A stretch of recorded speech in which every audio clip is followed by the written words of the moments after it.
I'm trying to get all the achievements in the main Resident Evil games, and today I'll be completing probably the most controversial game in the franchise, Resident Evil 5. Racism. Unlike the 4 previous games, this one is very linear and split into replayable missions, which makes the achievements kind of different for once. This time around, there are no unique challenge runs, replaced instead by a bunch of grindy achievements. There's no missable objectives since missions are replayable, and repeat playthroughs are only necessary for beating higher difficulties. Since I'm playing on Steam, I'll also have to complete the DLC achievements from the extra story missions and multiplayer game modes, which were insanely grindy, made worse by the small player count. Also, I already unlocked 3 achievements since I tried playing the game a few years ago, but they weren't for anything crazy, only beating the first 2 missions and getting 3 kills with 1 grenade. With that being said, let's get started with the first phase of completion, which is simply beating the game on normal. The story starts with Chris finally coming back after being gone for 3 whole games, arriving in Africa and lore dropping that Umbrella's bioweapons are being used by terrorists in poor countries, which is why he's there. As a member of the BSAA, he's meant to deal with these bioterrorists in order to prevent a Raccoon City 2.0. At his destination, we meet our companion for the game, Sheva Alomar, who's also a member of the BSAA since Jill died off screen. Our first task is to check on a weapons deal to find a guy called Irving, who's our lead on a project called Ouroboros that's supposedly a world-ending threat. On our way, we see a guy being force-fed a modified version of the Plagas from RE4, meaning that Wesker's plan of world domination has advanced quite a bit. This turns him into a mind-controlled zombie called a Magini, forcing us to take him out, and killing him with a melee attack gives an achievement. A bit further up, we run into a massive crowd of them and get swarmed, so we have to defend ourselves until our helicopter shows up to help us. In the process, I get an achievement for getting 20 headshots, and after the helicopter blows up the main gate, the chapter ends. The next mission has us fighting our way through the city to meet up with Alpha Team, during which I get another for getting 5 knife kills, but once we catch up to them, we see that they've been wiped out and learn that Irving got away. The only remaining member gives us important data that we have to send to HQ before dying, and a bit later we run into the tentacle monster that whooped them, but after a short fight, we kill it by using an incinerator. This allows us to get to a BSAA base where we send the data, but instead of being extracted for now, we're ordered to keep chasing Irving while Delta Team catches up to us. For now, we just keep making our way through the city, and at one point I stay at this bridge for like 3 minutes to deflect an arrow for an achievement, but eventually we make it to the docks where we're attacked by a ton of Magini again. Thankfully though, Delta Team pulls up to help us escape the area, only to instantly crash the helicopter. At the crash site, we're attacked by some biker zombies in what I assume was a QTE section in older versions of the game, before we are saved by the rest of Delta Team led by Josh. He gives us the data we retrieved, which shows that Irving is in a nearby mine, but also a picture of Jill, which causes a very brief flashback of her death. More on that later though. All that matters is getting Irving and now also finding Jill. This ends the mission for an achievement. The first section of the mines has us simply traversing some dark tunnels as Sheva unsuccessfully lights the way with a lantern, and in the process get another one for killing 2 Plagas with 1 flash grenade, which is easy since it insta-kills them. While exiting the mines, I unlock another one for shooting the dynamite in an enemy's hands. Outside we catch up to Irving, but some lady in a plague doctor mask shows up and rescues him, making this mission feel pretty pointless if it weren't for the files that he left behind that show where he's heading, the oil field in nearby marshes. With this new objective, we fight past some more Magini until we're forced to fight this abomination of a boss. Its whole body pretty much takes no damage except for the bottom of its tail that's very hard to hit from the front, so the obvious strat is to have one of us draw aggro while the other one shoots it from behind. The problem is that Sheva is not on the same page as us and stays next to us for the whole fight, making it a lot more annoying than it should be, but at least she's quick on the revives. Despite that though, there were opportunities to deal enough damage to knock it over to eventually end the fight and make it fall off the cliff to its death. After that, a Delta Team truck shows up to drive us to the next area, which ends the mission. On our way to the oil field, we have to fend off a bunch of enemies attacking the truck with the mounted turrets until we reach a village where we have to fight a giant. This fight is pretty easy. All I have to do is shoot the smaller parasites until a bigger one comes out, and after dealing enough damage, he dies. We then take a boat to make it to the marshes, which ends the mission. On our way, Chris explains that him and Jill were on a mission to find Umbrella's founder in hopes of eventually finding Wesker, but he beat them to it and completely no-diffs them. As he's about to kill Chris, Jill Jill intervenes, throwing herself out the window with Wesker, leaving them both for dead since no bodies were ever found. At the marshlands, we need to find 4 pieces of a tablet spread out across a massive lake that opens up a door leading closer to the oil field. After a somewhat difficult combat encounter with a few tanky enemies, we take a lift to the next area to end the mission. Making our way through, we come across a camp belonging to Tricell, a biotech company that helps fund the BSAA, and just like Umbrella, they make bioweapons, in this case the modified plagas that they probably received from Wesker. Just past it, we make it to the oil field where we meet up with Josh, who's gonna help us get out by activating an elevator. While he does that, we have to defend him from waves of enemies, and again while he opens a door that leads to the docks. He says that Irving is supposed to be there and that the area is rigged to blow up, so while we go get him, Josh will find a way for us to escape, but as per usual, the second that we get there, Irving manages to escape, so now we need to reach Josh before we get blown up so we can chase him. Now that we're back together, we plan on catching up to him but get ambushed by some enemies, so we have to escape them first by going through a few locked gates. After that, we catch up to Irving's yacht, but instead of surrendering, he injects himself with the virus and turns into a big ass tentacle monster. This boss is pretty easy thanks to the turrets that just let you melt his health in both phases, and all he has for attacks are QTEs, so he goes down pretty easily. Before dying, he lets us know that in a nearby cave we will find some answers to the Ouroboros project and Jill, so we go to it to end the mission. Since Josh has nothing to do with this, he leaves to get some backup, so we head deeper into the cave where we find a hidden city because I guess we're just playing Uncharted now. Inside, we have to deal with a bunch of typical ancient city traps before making it to this massive room with some statues that we move by pulling on their chains, which eventually causes the exit to open up. This also spawns in the bad boss from earlier, who I guess survived the fall and explosion, but at least we don't have to fight it, so we can just run away and bait it into some falling rocks to escape. After that, we see a cutscene of one of Tricell's executives, Excella Gione, injecting Wesker with the virus that makes him hella strong, and we learn that Ouroboros is pretty much complete. This marks the end of the mission, and I also get an achievement for collecting the 4 cans of eggs in the game, with the last one being picked up at some point during the mission. The next part of the city has us dealing with some fucking massive sun lasers and a bunch of tribal Magini while collecting 3 emblems that open up the way forward. In the process, I also got an achievement for reviving Sheva 10 times. After inserting all 3, we're able to progress deeper into the ruins where we use the power of the sun to move a few elevators that eventually lead us to some strange flowers and an abandoned Umbrella lab to end the mission. Turns out that the flowers hold the progenitor virus, which was the base of Umbrella's viruses in RE1, 2, and 3, as well as this game's enhanced plagas and Ouroboros from Tricell. Exploring the lab, we run into a few lickers before reaching the massive platform where we find out that Jill's body is in one of these pods, so we make our way down to find her. But on the way, we get stopped by this huge spider monster that we have to fight, but it's pretty easy since all we have to do is shoot its exposed legs to knock it down and throw a grenade in its mouth. Repeat this a few times and it falls into the abyss. After that, we make it to Jill's pod, but it turns out to be empty, so we have to keep looking for her. This is also the point where the game takes a massive dip in quality in my opinion, because now enemies start to carry guns, and I'ma be honest, it does not fit in well at all because it forces cover shooter type gameplay into a game and franchise that doesn't feel built or designed for it, made worse by the handheld suns that they use as flashbangs. Despite that though, we keep pushing through the research facility and in the process get an achievement for helping Sheva 10 times and another for killing 3 enemies with 1 explosive barrel. We eventually catch up to Excella, who makes us fight an Ouroboros monster just like the one at the start, but a lot stronger and without an incinerator. Instead, we get this Timu flamethrower that does no damage, so I end up by dying because I ran out of all other ammo, but on my next attempt I just threw a bunch of incendiary grenades that insta-stun it and melted its health with a sniper for a quick and easy kill to end the mission. The final lab section is light on special areas or story development since we're just trying to catch up to Excella, and just consists of a bunch of combat encounters during which I get an achievement for killing an enemy with a rotten egg. That is until the end where we get, in my opinion, the best part of the game. We start by catching up to Excella, who quickly gets saved by the mask lady from earlier, who starts whipping Chris and Sheva before getting the mask shot off. Then Wesker shows up to mog everyone in the room and reveals that mask lady is actually Jill, who goes back to no diffing them in a 1v2 before Wesker joins in to make it a 2v2 and says the line that had me low-key excited to play the game. 7 minutes.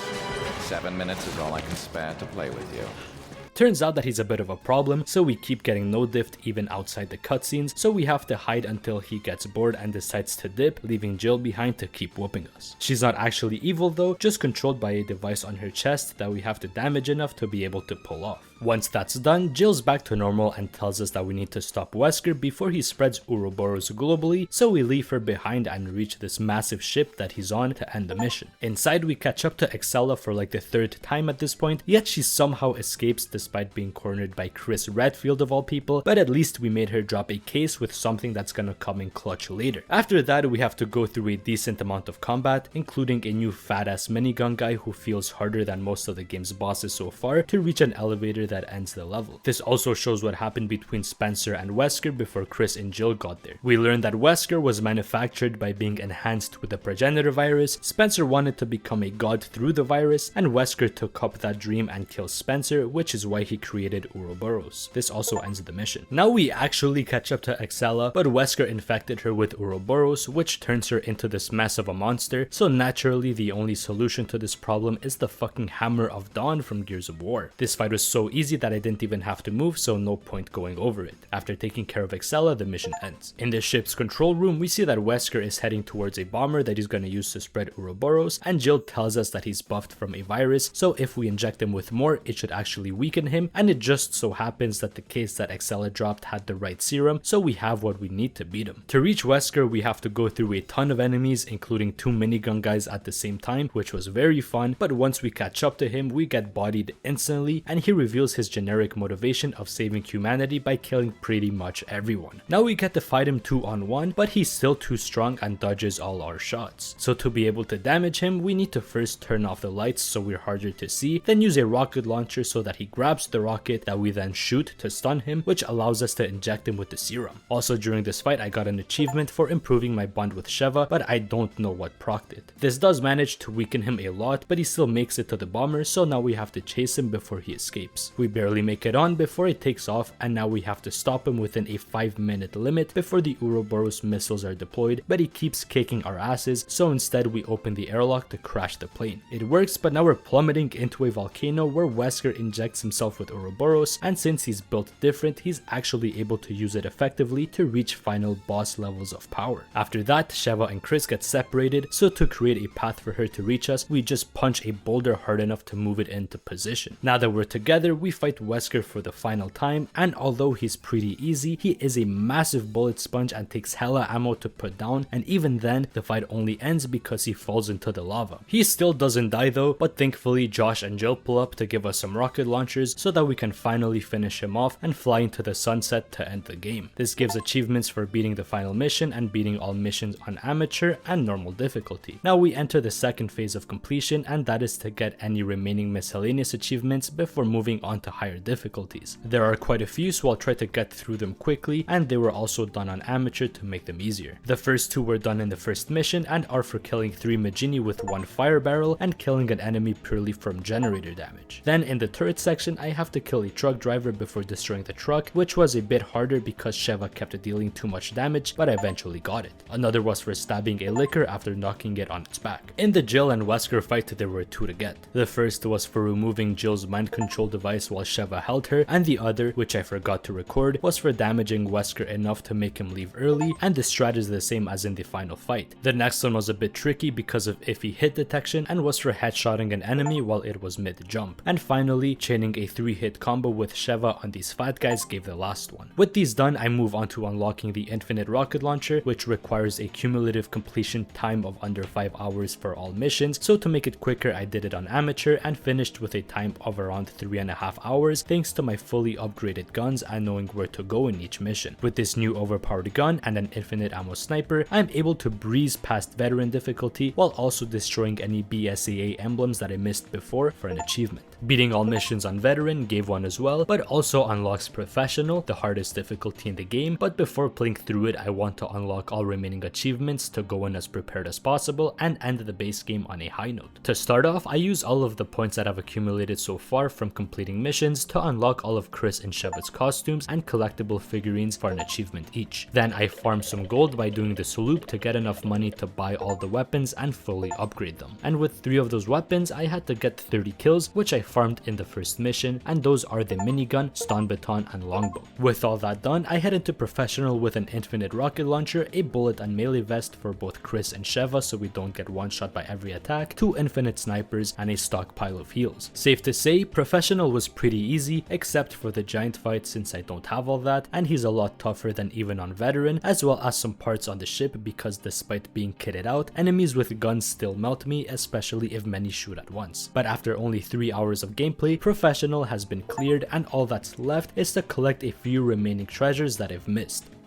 I forgot to record when I got the achievement. That's fine though, because I still have 20 more achievements to unlock in the DLCs. The first one I'll do is Lost in Nightmares, which is a single level showing Chris and Jill's mission at the Spencer Mansion leading up to what we saw during the main story. The first section is very similar to RE1 since we need to slowly open up more of the mansion to collect the required items to progress, which was a very nice change of pace compared to the rest of the game. Then we go down into the sewers where we lose all of our gear and need to find some cranks to operate some traps that allow us to kill some strong monsters carrying parts of an emblem. After getting all 3, we're able to leave the sewers to break the final point star for an achievement. We then reach the Wesker fight that goes about the same as all the others, except that he's actually a bit weaker and can be shot occasionally, and if we do enough damage before the fight ends normally, I get an achievement. Then Jill jumps out the window to end the mission for 2 more, one for clearing it and another for getting an S rank. All that's left for this DLC is a professional clear that wasn't much of a challenge because of the lack of actual combat. DLC number 2 is called A Desperate Escape and shows how Josh and Jill managed to reach Chris and Sheva at the volcano. Honestly, this mission was a lot less interesting than Nightmares because it's just a lot of combat encounters, with the only mildly interesting parts being a turret section where I get an achievement for getting 150 kills, and the final section where we have to hold off waves of enemies for a good while, where I got another achievement for killing 3 special Magini. After surviving for long enough, a helicopter comes to get us, the pilot dies, and we go to save Chris and Sheva. This ends the mission for 2 achievements as well, and just like in Nightmares, a professional clear also gives one. Now we move on to the 10 final achievements linked to the multiplayer DLC, which honest to god are some of the most tedious ones I've ever gotten. I'll lay things out to explain why that is. There are 2 types of game modes, Slayers and Survivors. The first is based on killing zombies to get points, and whoever has more points wins. Survivors has you fight enemy players for points instead. Each has a solo and teams mode, with solos requiring only 2 players to work and teams needs a lobby of 4. So essentially there are 4 game modes: Slayers, Team Slayers, Survivors, and Team Survivors. And I need to get 30 wins in each, but what does that really mean? A match of Slayers lasts 3 minutes, and let's add a minute to account for load times and potential lobby crashes. Survivors games last 5 minutes, 6 with the added time. Math it out, it takes 10 hours if all matches are wins. Thankfully, boosting counts, so I got RE5 on a second account and grinded out the solo wins in an afternoon, and in the process got achievements for getting 20 rapid kills in Slayers, 40,000 points in Survivors, and getting 100 melee kills on player characters, as well as the ones for the wins. But now there's an issue. Besides the laptop, I only have 1 more device that can run RE5, so that means I need to find a real person that's also trying to grind this out, as well as buy a 3rd copy of the game to have a full lobby and not have to trade wins. Thankfully, there were a few people in the Steam discussions that were looking to boost this, so it didn't take too long to find someone and schedule time to work on it. We worked on Team Survivors, and after we got the wins, did a bit of Team Slayers, but he dipped early because he already had wins going in, so he got it first, and it was already hella late for him, so fair enough. Also in the process, we got a 40 kill streak and 80,000 point game for more achievements. Before looking for someone to grind out the last few wins, I unlocked all the multiplayer characters with some leftover points from all my mission clears. I didn't need to look for someone though, because I just asked my friend to get the game since it should take less than 2 hours to do, meaning that he should get it refunded, and if not, I just pay him back.